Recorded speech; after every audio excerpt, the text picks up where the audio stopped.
Download no Nikhil app for latest and genuine government job result and admit card updates. और आप इस app से previous year papers, weekly GK, daily vocab और magazine भी download कर सकते हैं। Hello everyone, my name is Nikhil and welcome to the channel. आज का ये वीडियो एसएससी जीडी कांस्टेबल 2022 के रिक्रूटमेंट नोटिफिकेशन के रिगार्डिंग है।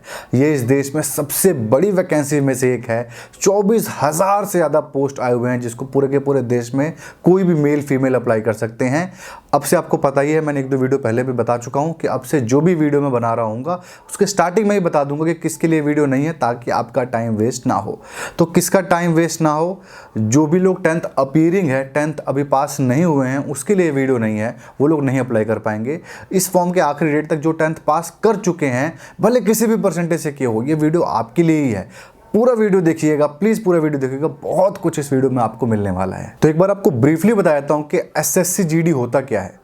एसएससी संस्था है सेंट्रल गवर्नमेंट की, और एसएससी जीडी जो है ये एक रिक्रूटमेंट है जिसके थ्रू पैरामिलिट्री फोर्सेस के अंदर कांस्टेबल लेवल की नौकरियां पाते हो। पैरामिलिट्री फोर्सेस सेंट्रल गवर्नमेंट की रिजर्व्ड फोर्सेस होती हैं, जैसे कि आपकी सीआईएसएफ हो गया जो आप एयरपोर्ट पे देखते हो, या फिर किसी पीएसयू की सिक्योरिटी में देखते हो, या मॉन्यूमेंट्स की सिक्योरिटी में देखते हो, या फिर अपने बॉर्डर में देखा है बॉर्डर सिक्योरिटी फोर्स।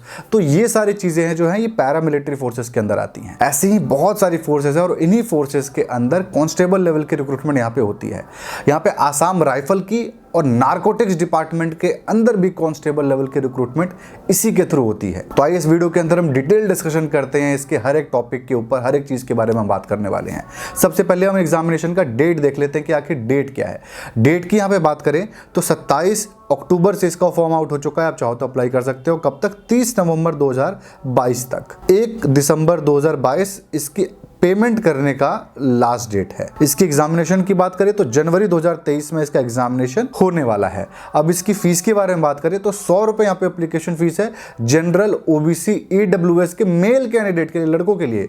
अगर आप फीमेल हो, किसी भी कैटेगरी की हो, तो 0 रुपीज एप्लीकेशन फीस है। और अगर आप SC ST फिजिकली हैंडीकैप्ड हो, किसी भी कैटेगरी के, तो भी आपके लिए 0 रुपीज एप्लीकेशन फीस है। तो फीस किसके लिए हुआ? सिर्फ और सिर्फ मेल कैंडिडेट के लिए, लड़कों के लिए, जो कि जनरल, ओबीसी और ईडब्ल्यूएस के कैटेगरी के अंदर आते हैं। और इस वीडियो को आप जरूर देखना, दो बहुत इंपॉर्टेंट बातें इसके अंदर होंगी। सबसे पहले एज के अंदर बहुत अच्छी खुशखबरी है, रिलैक्सेशन मिलेगा वीडियो में, आप जरूर देखना उसको एलिजिबिलिटी क्राइटेरिया में। दूसरा, एग्जामिनेशन पैटर्न के अंदर चेंज है। अच्छा है कि बुरा है, देखते हैं एग्जामिनेशन पैटर्न में। कंप्लीट वीडियो आप देखिएगा। तो हमने देख ली डेट, एप्लीकेशन फीस। अब मैं आपको बता देता हूं टेक्स्ट बुक पास के बारे में। मैंने पिछले वीडियो में आपको बताया था टेक्स्ट बुक पास और टेक्स्ट बुक के सुपर कोचिंग के बारे में भी। 1000 रुपये में सारे के सारे नौकरी की कोचिंग मिल रही थी। ये नौकरी निकली है ना, इसकी भी तैयारी आपकी हो जाती। 1000 रुपये में जिन्होंने लिया होगा वो बहुत लकी थे। टेक्स्ट बुक पास भी मैंने आपको 260 रुपये, 270 रुपये में बताया था। बहुत अच्छे रेट पर मिल रहा था। जिन्होंने ले लिया था उस सेल में, उनके लिए बहुत अच्छी बात है। पर यहाँ पर जिन लोगों को मौका नहीं मिल पाया था दिवाली में इस ऑफर को अवेल करने का, अगेन 270 रुपये में आप ईयरली टेक्स्ट बुक पास परचेस कर सकते हो। सिर्फ 31 अक्टूबर तक की आपका ये डिस्काउंट चलने वाला है। 270 में 1 साल का और जिंदगी भर का लाइफ टाइम का 450 रुपये में आप चाहो तो अवेल कर सकते हो। इसके अंदर आपका एसएससी सीजीएल के 1148 से ज्यादा टोटल मॉक टेस्ट मिलने वाले हैं, जिसमें 226 आपके लेटेस्ट पैटर्न के होंगे। और एसएससी जीडी जो कि एग्जामिनेशन की हम बात यहाँ पे कर रहे हैं, इसके 319 मॉक टेस्ट आपको टोटल मिलने वाले हैं। तो बहुत ही अच्छा ऑफर है। 31 अक्टूबर लास्ट डेट है, आप जल्दी से जल्दी इस ऑफर को अवेल कर लें। इस मॉक टेस्ट को करेंटली एक्टिवली 15 लाख से ज्यादा लोग एक्टिव हैं जो इस मॉक टेस्ट को यूज करते हैं। तो जब भी आप मॉक टेस्ट दे रहे होगे, आपकी रैंकिंग मिलेगी, तो आपको जो एग्जामिनेशन में रैंकिंग होने वाली है वैसे ही रैंकिंग मिलेगी। इसके अंदर आपको 14,000 से ज्यादा प्रीवियस ईयर पेपर्स अवेलेबल हैं टेक्स्ट बुक पास में, 12 से ज्यादा भाषाओं में। 2.5 करोड़ से ज्यादा लोग टेस्ट अटेम्प्ट कर चुके हैं। 48,000 से ज्यादा मॉक टेस्ट अवेलेबल है। 600 से ज्यादा एग्जामिनेशन कवर्ड है। लिंक डिस्क्रिप्शन में अवेलेबल है टेक्स्ट बुक पास का, आप आंख बंद करके इसको परचेस कर सकते हो। तो चलिए वापस हम अपने वीडियो पे आते हैं और अब बात कर लेते हैं पोस्ट की। देखिए, अगर हम पोस्ट की बात करें तो टोटल यहां पर जो पोस्ट है वो है 24,369, जो कि आपके पूरे के पूरे कंट्री में आप कहीं से भी अप्लाई कर सकते हो। ये सीट्स मेल और फीमेल दोनों के लिए ही है। और जो आपकी जो ये सीट्स है ना 24,000 की, ये अलग अलग डिपार्टमेंट के हिसाब से बटी हुई है। मतलब इसके अंदर 7-8 अलग अलग डिपार्टमेंट हैं और हर डिपार्टमेंट के हिसाब से अपनी अपनी पोस्ट है। एक बार आप स्क्रीन पे देख लो, आपको बता देता हूं कि इसके अंदर बॉर्डर सिक्योरिटी फोर्स यानी BSF में सबसे ज्यादा सीट है 10,497 डिस्ट्रीब्यूशन। उसके बाद आपके सीआईएसएफ में है 100 सीट्स, उसके बाद आपके सीआरपीएफ में 8,911 सीट्स है, एसएसबी यानी सशस्त्र सीमा बल में 1284 सीट्स है, आईटीबीपी में 1613 सीट्स है, आसाम राइफल में 1697 सीट है, आपकी एसएसएफ यानी सेक्रेटरीट सिक्योरिटी फोर्स में 103 है, और नारकोटिक्स कंट्रोल ब्यूरो यानी एनसीबी में 164 सीट्स है। नीचे की 2 पोस्ट है ना, ये पहले इसके अंदर नहीं हुआ करती थी, कुछ साल से इंक्लूड किया गया। बहुत पहले एसएससी जीडी की जो नौकरियां थी वो सिर्फ और सिर्फ पैरामिलिट्री फोर्सेस के लिए थी, अब इन 2 को भी इसके अंदर ऐड कर लिया गया है। तो इन सारे पोस्ट को टोटल करोगे तो 24,000 प्लस आपकी सीट्स आने वाली है। आप अगर पिछले साल से कंपैरिजन करो तो थोड़ी सी कम सीट है, 25,000 के आसपास पिछले साल थी, इस बार 24,000 के आसपास है, बट स्टिल ये जो कम थोड़ा सा जो हुआ है, ये कट ऑफ में कोई अंतर नहीं देखने को मिलेगा आपको। और जो ये पोस्ट है आपने स्क्रीन पे देख ही लिया होगा, मेल और फीमेल के लिए अलग अलग पोस्ट है, मेल के लिए ज्यादा पोस्ट है, फीमेल के लिए कम पोस्ट है, बट स्टिल दोनों ही लोग यहाँ पे अप्लाई कर सकते हैं सारे के सारे पोस्ट के लिए। इसके अंदर अप्लाई करते वक्त 2 बातों का बस आपको ध्यान रखना है, जो यहाँ पर आपको बताता हूँ, बहुत ज्यादा जरूरी है 2 बातें। सबसे पहला, आपको इसके अंदर राज्य चुनना पड़ेगा कि किस स्टेट से आप अप्लाई कर रहे हो। देखिए, इस नौकरी की पोस्टिंग स्टेट में नहीं होने वाली है, नौकरी की पोस्टिंग पूरे के पूरे कंट्री में होने वाली है। आखिर पैरामिलिट्री फोर्सेस किसी राज्य के नहीं होते हैं, वो सेंट्रल गवर्नमेंट के होते हैं, तो इसका मतलब पोस्टिंग तो पूरे कंट्री में होने वाली है, नौकरी पूरे आपको कंट्री में सर्व करना पड़ेगा। बट आपको किस राज्य से अप्लाई कर रहे होगे उसके डोमिसाइल होना जरूरी है। जैसे अगर आप यूपी से अप्लाई कर रहे हो, यूपी के डोमिसाइल आपको होना जरूरी है और आप उसी स्टेट से अप्लाई कर रहे होगे। एग्जामिनेशन सेंटर आपका डिसाइड नहीं करेगा कि आप कौन से स्टेट के डोमिसाइल और कौन से स्टेट से अप्लाई कर रहे हो। आप जिस स्टेट में अप्लाई कर रहे होगे, अप्लाई आप कर सकते हो, वहीं के आपको डोमिसाइल सर्टिफिकेट चाहिए, एग्जामिनेशन सेंटर आप अलग से चूज कर सकते हो। तो आपको समझ में आया, जिस राज्य के आप डोमिसाइल हो उसी राज्य से अप्लाई करना। अगर आप एक से ज्यादा राज्य के डोमिसाइल हो तो आप किसी भी राज्य से अप्लाई कर सकते हो, दोनों में से। यहाँ पे सीट्स का डिस्ट्रीब्यूशन राज्य के हिसाब से नहीं है, आप ये टेंशन ना लें यहाँ पे। तो अगर लास्ट ईयर की बता रहा हूँ आपको ऑप्शन की एग्जामिनेशन सेंटर का ऑप्शन अलग से चूज करने को था और डोमिसाइल का अलग से चूज करने के था, अगर इस बार एक ही होगा तो आप उसी राज्य से अप्लाई करना, और जिस राज्य से अप्लाई करोगे आप उसी में एग्जामिनेशन सेंटर भी चूज कर लेना, या फिर ऑटोमेटिकली ये लोग वही आपका लेके चल लेंगे। तो इस बार का पता नहीं है अभी कि क्या ऑप्शन दिया हुआ है। लास्ट ईयर तो आपको दोनों अलग अलग चूज करने का ऑप्शन था। दूसरी बात जो आपको ध्यान रखनी है, कोड। हर जॉब का इसके अंदर कोड है। आप जितने भी इसके अंदर पोस्ट है ना, उस कोड के हिसाब से आपको अपनी रैंकिंग डालनी है 1 2 3 4, कौन सी जॉब को आप ऊपर रखते हो, कौन सी जॉब को नीचे रखते हो। अगर इसके अंदर सबसे अच्छी जॉब सुनना चाहते हो तो सीआईएसएफ और एनसीबी नारकोटिक्स डिपार्टमेंट और सीआईएसएफ, ये दोनों बहुत अच्छी नौकरियां हैं इसके अंदर, और दोनों के अंदर ही कम पोस्ट है, बहुत कम पोस्ट है। स्पेशली सीआईएसएफ के अंदर होनी चाहिए थी 3-4 हज़ार पोस्ट, पर है कम, क्या कर सकते हैं। ये दोनों ही सबसे अच्छी नौकरियां हैं। इसके बाद आप गूगल कर सकते हो या फिर और वीडियो सर्च कर सकते हो कि कौन सी नौकरी आपके लिए बेटर है, बट ये जो 2 है ये मेरे लिए नंबर 1 नंबर 2 की नौकरियां यही हैं। ठीक है, तो आप ये 2 बातों का ध्यान में रख करके अप्लाई करना, पोस्ट का सिलेक्शन करना। तो चलिए देख लिया हमने पोस्ट की डिटेल्स। अब हम आ जाते हैं एलिजिबिलिटी क्राइटेरिया के ऊपर, जहां पे बहुत ही बेहतरीन चीज आपको सुनने को मिलेगी कि यहाँ पे एज का रिलैक्सेशन सरकार दे रही है इस बार सभी के लिए, सभी मेल फीमेल जनरल ओबीसी सबके लिए यहाँ पे 3 साल का रिलैक्सेशन दिया गया है। कोरोना वायरस की वजह से जो कोविड में आपकी उम्र का लैप्स हुआ है, उसका रिलैक्सेशन आपको यहाँ पे मिलने वाला है, वो भी टोटल 3 साल का। तो चलिए इसकी एलिजिबिलिटी में सबसे पहले एज की बात करते हैं। एज की बात करें तो 18 से 23 साल तक के लोग इस फॉर्म को अप्लाई करते हैं, हमेशा से करते आ रहे हैं, और इस बार भी यही एज का क्राइटेरिया होना चाहिए था, बट 3 साल का रिलैक्सेशन और दे दिया गया है और 23 से 26 ईयर्स तक बढ़ा दिया गया है। तो इस साल 18 से 26 साल तक के मेल और फीमेल कैंडिडेट इस फॉर्म को अप्लाई कर सकते हैं, जो कि बहुत ही ज्यादा बेहतरीन डिसीजन कहा जाएगा। सिर्फ यही नहीं, अगर आप ओबीसी हो मान लो, तो आपका एज का रिलैक्सेशन क्या हुआ, 26+3 29 ईयर्स तक आप हो ओबीसी में तो अप्लाई कर सकते हो। अगर आप SC ST फिजिकली हैंडीकैप्ड हो तो 5 साल का रिलैक्सेशन आपको मिलने वाला है। तो 26+5 यानी 31 साल तक के भी हो तो आप अप्लाई कर सकते हो उस पोस्ट के लिए। तो इस साल ये बहुत बड़ा चेंज है जो लास्ट ईयर नहीं था और ना ही नेक्स्ट ईयर होगा। स्पेशली नोटिफिकेशन में मेंशन किया गया है, ये बस एक बार के लिए किया गया है। तो जितने भी लोग को अप्लाई करना है ना, भर भर के कर देना, क्योंकि उम्र का ये रिलैक्सेशन आपको दोबारा नहीं देखने को मिलेगा। तो एलिजिबिलिटी में हमने एज का देख लिया क्राइटेरिया। अब हम आ जाते हैं एजुकेशन क्वालिफिकेशन में। एजुकेशन क्वालिफिकेशन में कोई भी 10th पास इस फॉर्म को अप्लाई कर सकता है। अगर आपने पत्राचार्य ने करस्पॉन्डेंस से 10th पास किया है, कोई फर्क नहीं पड़ता, आप अप्लाई कर सकते हो। करस्पॉन्डेंस मतलब ओपन लर्निंग से आपने किया, बिना कॉलेज या बिना स्कूल गए हुए किया है, आप अप्लाई कर सकते हो। क्या परसेंटेज आए थे कोई फर्क नहीं पड़ता, 33 थे 93 थे, आप अप्लाई कर सकते हो। 10th बोर्ड में आप कई बार फेल हुए और उसके बाद आप 10th बोर्ड को पास किए तो भी आप अप्लाई कर सकते हो। तो आपको समझ में आया, इस देश में कोई भी अगर आपने 10th का पास कर लिया है बोर्ड, आप अप्लाई कर सकते हो। हाँ, आप बिहार बोर्ड से हो, यूपी बोर्ड से हो, महाराष्ट्र बोर्ड से हो, किसी भी बोर्ड से हो, आप अप्लाई कर सकते हो इस फॉर्म को। अब हम आ जाते हैं फाइनल ईयर पे। अगर आप 10th क्लास के फाइनल का पेपर दे रहे हो, मतलब बोर्ड के पेपर आपके अगले साल है, आप नहीं भर सकते। आपकी बोर्ड के पेपर आप दे चुके हो सकता है एक आध कंपार्टमेंट आपका आ गया हो और उसका रिजल्ट क्लियर होने का वेट कर रहे हो, और वो क्लियर हो भी जाता है मान लो 5 नवंबर के दिन, तो आप एलिजिबल हो जाओगे, आप 10th पास हो चुके हो, ठीक है। और आप अप्लाई कर देना, क्योंकि आपके जो इसका डेट है वो 30 नवंबर तक है। तो 30 नवंबर से पहले अगर आप 10th पास हो जाते हो तो अप्लाई आप कर सकते हो इस फॉर्म को। तो ये हमने देख लिया एलिजिबिलिटी क्राइटेरिया को डिटेल में। अब हम आ जाते हैं नेक्स्ट पार्ट में, जो कि है सैलरी एंड प्रमोशन। सैलरी की थोड़ी सी बात कर लेते हो। तो देखिए, लेवल 1 की नौकरी है। भारत में सरकारी नौकरी के 18 लेवल हैं, जिसमें से लेवल 1 की नौकरी यानी सबसे निचले स्तर की नौकरी है 18,800 वाले आपकी जो पे बैंड है उसके अंदर आती है। तो इसका मोटा मोटा सैलरी कितना मिलने वाला है आपको हाथ में, तो 26,000 से 27,000 रुपये आपको महीने का आपके हाथ में सैलरी इस नौकरी के अंदर मिलने वाली है। आपकी फैसिलिटीज़ जो मिलती हैं वो प्लस है आपकी, वो और अलग से आपको मिलेंगी। तो अच्छी नौकरी है, बिगिनर लेवल के लिए बहुत अच्छी नौकरी है। इसकी प्रमोशन की बात करें तो सब इंस्पेक्टर लेवल तक आप इजीली इसके अंदर प्रमोट हो सकते हो। मतलब किसी का अगर ACR अच्छा नहीं रहा तो उसका नहीं होगा प्रमोशन, वो तो किसी भी नौकरी के अंदर होता है। बट यहाँ पे आप इजीली, ऐसा नहीं है जैसे सिविल पुलिस के अंदर आप कांस्टेबल बन गए ना तो ASI बनते बनते तो दम तोड़ दोगे आप, और SI बनना तो बहुत बहुत नामुमकिन हो जाएगा। SI मुश्किल से बनोगे, और वो भी 6 महीने के लिए बन रहे होगे, रिटायरमेंट ही आपको मिल रहा होगा। बट यहाँ पर ऐसा नहीं है, यहाँ पर आपके लिए सब इंस्पेक्टर बनना आसान होता है। सब इंस्पेक्टर बन करके लोग रिटायर ईजिली हो जाते हैं। मैंने कुछ लोगों को देखा है इंस्पेक्टर बनते हुए भी।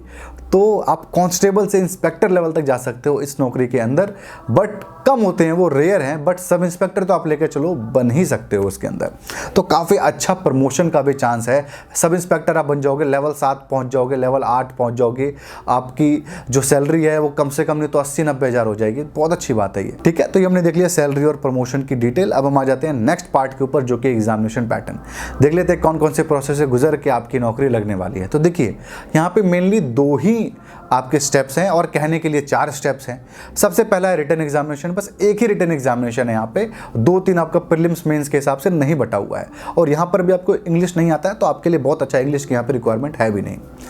दूसरा यहाँ पर जो स्टेप है वो है आपका, आप फिजिकल क्राइटेरिया कह लो या फिर फिजिकल एलिजिबिलिटी टेस्ट कह लो, ये दोनों में से आप कुछ भी कह लो, दोनों आपके इकट्ठे ही होंगे। जो लोग रिटन टेस्ट पास कर जाएंगे उनको बुलाया जाएगा फिजिकल क्राइटेरिया में, जिसको आपको एक तो फिजिकल टेस्ट लिया जाएगा, आपका भाग दौड़ है वो, और सेकंड चीज आपका फिजिकली मेजरमेंट लिया जाएगा, मतलब आपका हाइट, वेट, चेस्ट नौकरी के हिसाब से है कि नहीं। जो इन दोनों प्रोसेस को पार कर जाते हैं ना, वो आते हैं हमारे मेडिकल टेस्ट में। मेडिकल टेस्ट के बाद आपकी मेरिट लिस्ट बनती है, जिसके अंदर सबसे इंपॉर्टेंट पार्ट आपका रिटन एग्जामिनेशन प्ले करेगा, उसके बाद आपकी नौकरी लग जाएगी। आइए इन सारे स्टेप्स को डिटेल में देखते हैं। सबसे पहले रिटन एग्जामिनेशन की बात करते हैं। रिटन एग्जामिनेशन में टोटल आपके 4 पेपर होने वाले हैं, जिसमें सबसे पहला पेपर होगा आपका जनरल इंटेलिजेंस एंड रीजनिंग का 20 क्वेश्चन 40 मार्क्स। उसके बाद आपका होगा जनरल नॉलेज या फिर जनरल अवेयरनेस, उसके बाद मैथ, और उसके बाद इंग्लिश या हिंदी में से किसी एक का पेपर होगा। ये सारे आपके 20-20 क्वेश्चन होंगे। एक क्वेश्चन 2 मार्क्स का होगा, तो 40-40 मार्क्स के आपके सारे सेक्शन होंगे। तो टोटल आपके हो गए यहाँ पे 80 क्वेश्चन, और 160 मार्क्स सॉल्व करने के लिए मिलेगा आपको 60 मिनट, यानी 60 मिनट। यही है एग्जामिनेशन पैटर्न में बड़ा बदलाव। लास्ट ईयर के नोटिफिकेशन आप देखोगे तो 25-25 क्वेश्चन हर सेक्शन में से थे।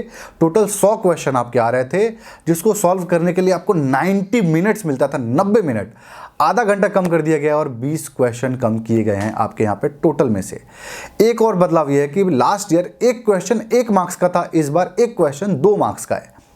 तो इसीलिए नेगेटिव मार्किंग जो आपकी है 0.5 मार्क्स की है। नेगेटिव मार्किंग बड़ी नहीं है, सेम ही है, 1/4 ही है।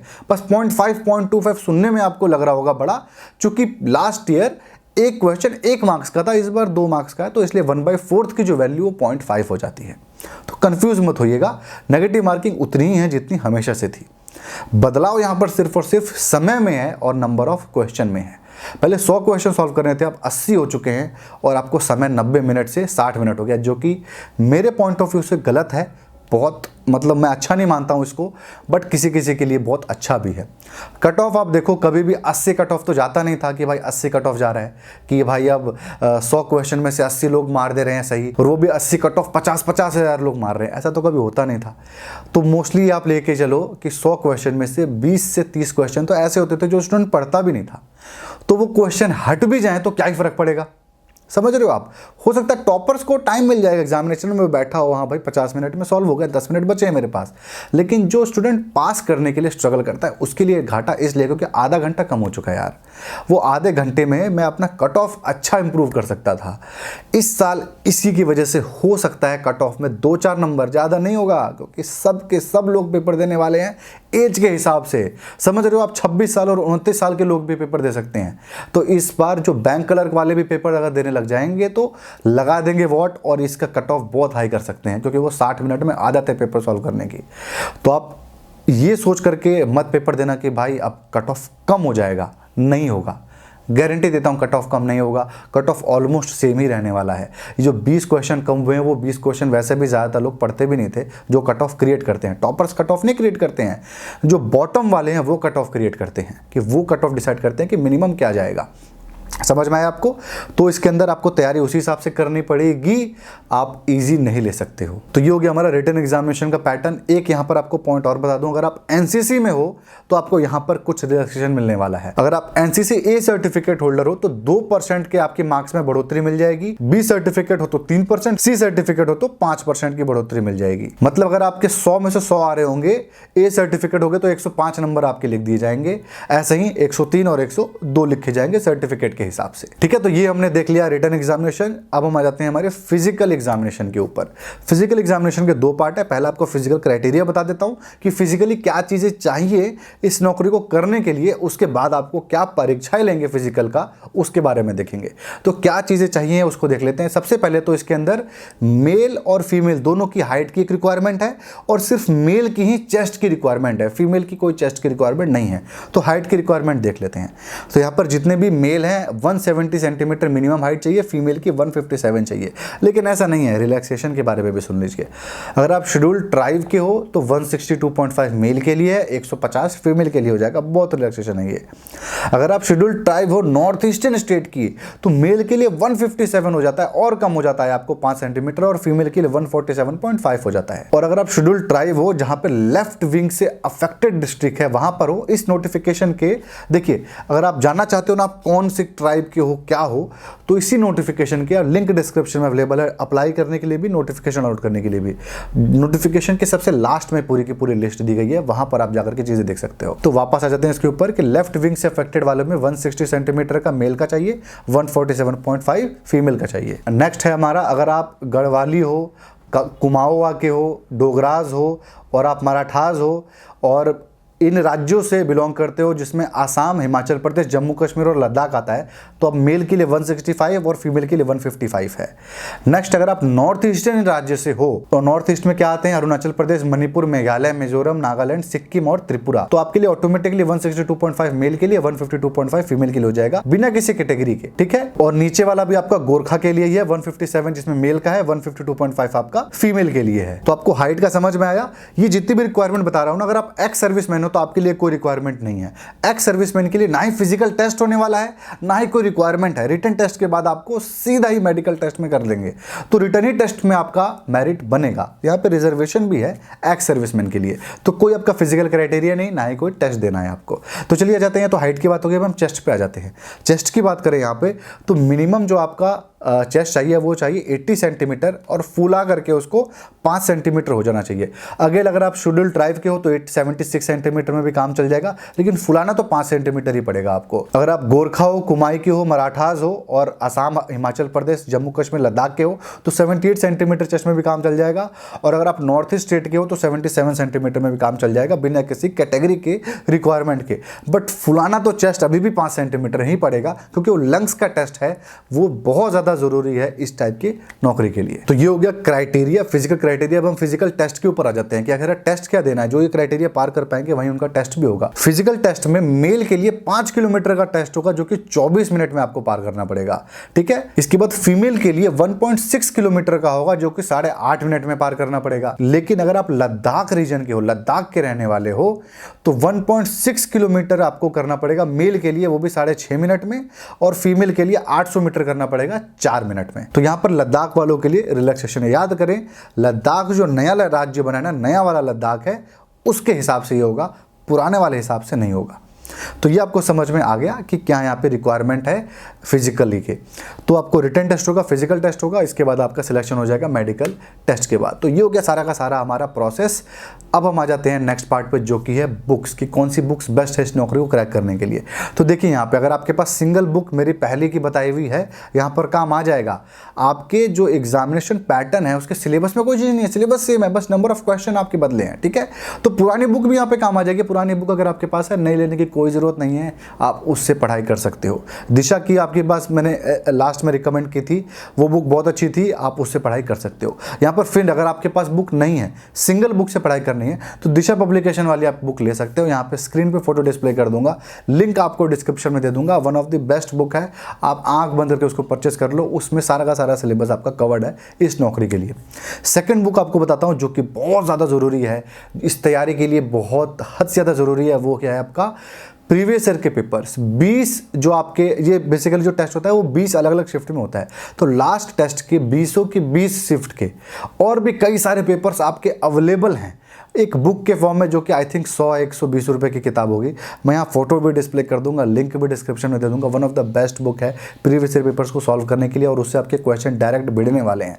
कंफर्म करता हूँ कि भिड़ेंगे आपके उसके क्वेश्चन, आप सॉल्व करके देखना। तो इस बुक को आप डेफिनेटली परचेस कर लें। ये दोनों बुक का कॉम्बो काफ़ी है, बट अगर आपको भाई नहीं मुझको CSF चाहिए, मुझे नार्कोटिक्स चाहिए, तो आपको क्या करना है, आपको सिंगल किताब परचेस करनी पड़ेगी। सबसे पहले बात कर लेते हैं इंग्लिश का। इंग्लिश की बात करें तो यहाँ पर इंग्लिश अगर आपको वीक है तो हटाई दो, हिंदी का पेपर दो भाई, हिंदी व्याकरण की किताब लेना है, उसके बारे में आपको बताऊंगा। इंग्लिश के लिए आप क्या करना है कि अगर इंग्लिश वीक है तो मैं बता चुका हूं, हिंदी के आपको देना है, इंग्लिश का पेपर ही मत दीजिएगा। लेकिन अगर आप इंग्लिश आपका सही है तो आप 2 बुक यहां पे रिकमेंड करता हूं। एक है एसेंशियल इंग्लिश की किताब, दिशा पब्लिकेशन की, बहुत अच्छी किताब है, आप उसको परचेज कर सकते हो। और अरिहंत पब्लिकेशन की SP बख्श की किताब है, वो भी काफी अच्छी किताब है। ये दोनों ही one of the best book है, आप चाहो तो इन दोनों को परचेज कर सकते हो। अब नेक्स्ट हम आ जाते हैं क्वांट के ऊपर, मैथ के ऊपर। देखिए बहुत सारी किताब मैं आपको छोटी मोटी भी रिकमेंड कर सकता हूं, बट मैं यहां पर एक ही ब्रह्मास्त्र किताब रिकमेंड करना चाहता हूं, जो कि है fast track arithmetic. Rajesh Verma writer है, अरिहंत पब्लिकेशन की किताब है। SSC की सारी नौकरियों में काम आएगा आपको, MTS में भी आएगा, CHSL में भी आएगा, CGL में भी आएगा, किसी भी नौकरी को उठा लो आपको काम आएगा। इस नौकरी के लिए तो वन ऑफ द बेस्ट किताब है भाई, इस बुक को डेफिनेटली परचेस करना, लिंक डिस्क्रिप्शन में अवेलेबल है। मैथ के लिए बेस्ट बुक है इस नौकरी के लिए। अब आ जाते हैं रीजनिंग के ऊपर। रीजनिंग के ऊपर मैं हमेशा वर्बल नॉन वर्बल कहता हूँ, पहले से पढ़ी हुई है, कोई बुक लेने की जरूरत नहीं, उससे काम यहाँ पे भी चल जाएगा। नई किताब लेनी है तो शॉर्टकट्स इन रीजनिंग किताब एक आती है, इतनी पतली सी किताब है, बहुत बड़ी कोई किताब नहीं है, बहुत पतली किताब है, दिशा पब्लिकेशन की किताब है, बहुत अच्छी किताब है। क्योंकि हाँ, उसके वर्बल नॉन वर्बल दोनों वाला ही उठाना, शॉर्टकट्स इन रीजनिंग वर्बल नॉन वर्बल वाली, ठीक है। पूरा का पूरा आपका SSC GD, SSC MTS, SSC CHSL हर एक एग्जामिनेशन उसके अंदर कवर्ड होगा। बहुत अच्छी किताब है, बहुत अच्छे से शॉर्टकट्स भी दिए गए हैं। रीजनिंग के लिए दी बेस्ट बुक है, लिंक डिस्क्रिप्शन में अवेलेबल है। अब हम बात कर लेते हैं यहाँ पे जनरल अवेयरनेस के पार्ट का। तो जनरल अवेयरनेस के लिए आपको क्या करना है कि लूसेंट की GK की बुक परचेस कर लेनी है, लूसेंट पब्लिकेशन की, आंख बंद करके परचेस करो, कोई और किताब लेने की जरूरत नहीं है। सेकंड, आपको करंट अफेयर्स के लिए क्या करना पड़ेगा, 6 महीने का करंट अफेयर्स आपको परचेस करना है। प्रतियोगिता दर्पण का, बगल वाली दुकान में जाओ, आसपास बुक वाली स्टोर पे जाओ, वहां पे बोलो भाई 6 महीने का जनरल अवेयरनेस एडिशन दो प्रतियोगिता दर्पण का, वो दे देगा। नहीं मिलेगा विजर्ड का उठाओ, फाइनेंस वाला एडिशन मत उठाना, जनरल अवेयरनेस एडिशन उठाना। आपको प्रतियोगिता दर्पण का या फिर विजर्ड का, इन दोनों में से कोई नहीं मिलेगा तो आपको दिशा पब्लिकेशन की क्वार्टरली करंट अफेयर्स परचेस करनी है, लास्ट 2 क्वार्टर की, जो कि ऑनलाइन अवेलेबल है, उसकी लिंक मैं आपको डिस्क्रिप्शन में दे देता हूं। तो आई थिंक सारी की सारी किताबों के बारे में बात हो गई, सबकी लिंक आपको डिस्क्रिप्शन में मिल जाएगी। तो चलिए अब हम आ जाते हैं सिलेबस के ऊपर, देख लेते हैं सिलेबस क्या है। सिलेबस मैं आपको बता चुका हूँ, चेंज नहीं हुआ है, सेम सिलेबस है। तो एक बार मैं आपको रीड आउट कर देता हूँ पूरा का पूरा सिलेबस। सबसे पहले रीजनिंग का देख लेते हैं। रीजनिंग के अंदर जो आपका वर्बल नॉन वर्बल दोनों पार्ट आने वाला है। तो यहाँ पर जो बहुत इंपॉर्टेंट टॉपिक्स है वो आपका analogy, similarities and differences, spatial visualisation, spatial orientation, visual memory, discrimination, observation, relationship concepts, arithmetical reasoning, figure classification, arithmetical number series, non verbal series, coding and decoding. अब हम आते हैं जनरल अवेयरनेस के ऊपर। यहाँ पर आपका है sports, history, culture, geography, economics, general polity, Indian constitution, scientific research, ये सब। नेक्स्ट हम अब क्वांट पे आ जाते हैं। क्वांट में जो आपका इंपॉर्टेंट टॉपिक है वो है आपका number system, computation of whole number, decimal fraction and relationship between numbers, fundamental arithmetical operation, percentage, ratio, proportion, average, interest, profit and loss, mensuration, time time and distance ratio और time and work. तो ये आपने देख लिया syllabus. Syllabus यही है, ये notification के अंदर दिया हुआ सिलेबस है, इसके बाहर कुछ नहीं आने वाला। इंग्लिश और हिंदी का जो सिलेबस है वो बेसिक लैंग्वेज के ऊपर ही है, तो उसके अंदर आपका नॉर्मल जो स्पॉटिंग एरर के क्वेश्चन है, पैसेज के क्वेश्चन है, आपको वन वर्ड सब्स्टिट्यूशन वाले क्वेश्चन है, मतलब आपको फ्रेज को रिप्लेस करना होगा एक वर्ड से, ऐसे क्वेश्चन जो आपके हैं, और इसके अलावा एंटोनिम्स सिनोनिम्स के क्वेश्चन जो बेसिक हमारा होता है वही क्वेश्चन आपके इसके अंदर भी आएंगे। हाँ, हिंदी की बुक मैंने शायद आपको रिकमेंड नहीं की थी वहाँ पे, तो हिंदी व्याकरण की किताब आती है, मैं उसके लिंक दे दूंगा आपको डिस्क्रिप्शन में, बहुत अच्छी किताब है, आप चाहो तो उसको परचेज कर सकते हो। तो ये हमने देख लिया सिलेबस, हर चीज़ के बारे में हमारी बात हो चुकी है। अब हम आ जाते हैं लास्ट पॉइंट पे जो कि है कट ऑफ। देखिए, कट ऑफ की बात करें तो लास्ट ईयर की कट ऑफ वगैरह आप मत देखो, क्योंकि कोई फ़ायदा नहीं है, 100 मार्क्स के ऊपर था वो पेपर। एसएससी जीडी का इजी आता है, अगर इस बार एज की वजह से बहुत ज़्यादा बच्चे दिए, कट ऑफ आप लेके चलिए 160 मार्क्स का आपका पेपर है, ठीक है। आप लेके चलो कि 120 मुझे लग रहा है आसपास कट ऑफ होगा, 120 से 125 के आसपास कट ऑफ आपका होने वाला है एसएससी जीडी का। इससे कम का कट ऑफ मुझे नहीं लगता होगा। तो आपको लगभग 60 से 65 क्वेश्चन आपको करने ही पड़ेंगे एग्जामिनेशन में। 80 में से 60 क्वेश्चन आप करोगे तो ही आपका सिलेक्शन होने का चांस यहाँ पे है, क्योंकि इसका कट ऑफ बहुत हाई जाने वाला है। पेपर इजी आता है, बहुत बच्चे देने वाले हैं, और 1000 सीट्स भी कम है। 120 से 125 मार्क्स का कट ऑफ आपका इस बार जाएगा, जो मुझे लगता है। तो इस हिसाब से अपने एग्जामिनेशन प्लान करिएगा। हर एक चीज़ के ऊपर हमने आई थिंक डिटेल में डिस्कशन कर लिया है। प्रीवियस ईयर पेपर्स का आपको बताता हूँ कि लिंक डिस्क्रिप्शन में अवेलेबल है। तो बस ये था आज के वीडियो में। आई होप आपको इस वीडियो से फ़ायदा मिला होगा। अगर आपको इस वीडियो से फ़ायदा मिला तो इस वीडियो को लाइक ज़रूर करें, कमेंट करें अपने डाउट को, और अगर आपको ऐसे और वीडियोज़ देखने होंगे तो आप चैनल को भी जो सब्सक्राइब करें। Thank you.